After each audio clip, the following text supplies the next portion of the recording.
Bill O'Reilly and Jon Stewart had a little back and forth over marijuana and internet addiction, and Bill is going to try to correct Jon here, but the segment is not going to go exactly how he thought. And we begin with our pal Jon Stewart. As you know, he plays to a very young audience, some of whom are smoking pot while watching him. Others are texting while Stewart opines. So when I criticize the growing acceptance of intoxicants and texting among children, Stewart had to reply. In China, young people are encouraged to compete, be disciplined, to live in the real world. Not here. Why can't America be more like the People's Republic of China? And, well, the truth is the Chinese use text messaging more than anybody else in the world. I guess the thought behind this is you could keep kids from texting so much by restricting the size of their families through central planning. All right, here now to put this in perspective, Fox News anchor Martha McCallum is here at 9 a.m.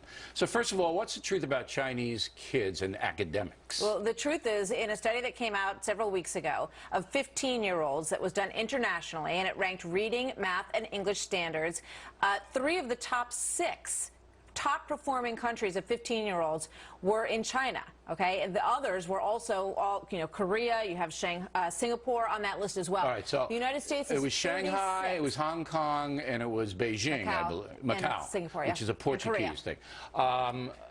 So I'm correct in the sense that Chinese... They're outperforming us, there's no way doubt. outperforming, No not doubt. even close. Absolutely. Now the texting thing. Yeah. Do we have any data about Chinese children texting? The internet is relatively new to China, and the part of the population that has access to it is much smaller. But we do have data that shows that the Chinese students spend more time on the internet in school. They spend something No, in school. Yeah, in school. Studying.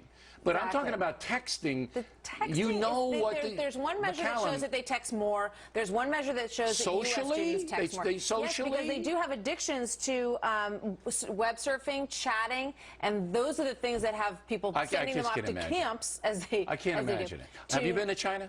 No, I have not.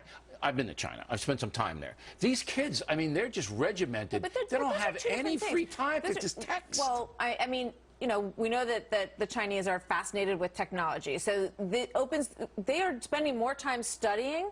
They use the internet, but not talking about their shoes with Pamela. That's what American kids are. I'm sure that there's a fair amount of that happening. However, what they're doing in school is showing that they're performing much better. Right. Our kids are clearly obsessed with social media, with reality TV shows, in a way that junk. is completely overwhelming and desensitizing. So once again, McCallum, I'm right and Stewart is wrong.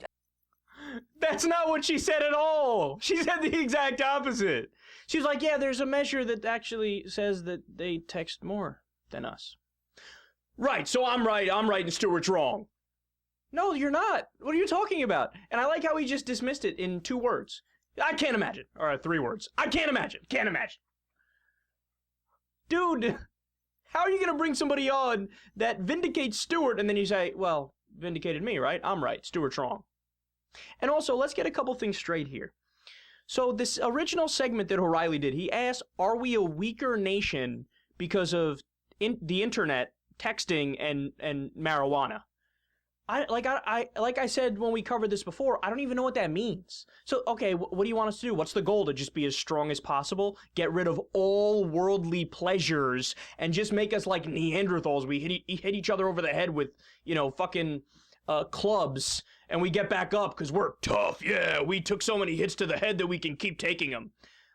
I mean, people in North Korea are very, very tough. Why? Because they have no fucking food to eat, no jobs, and barely any electricity. Is that what you want to do? But that's how you get stronger.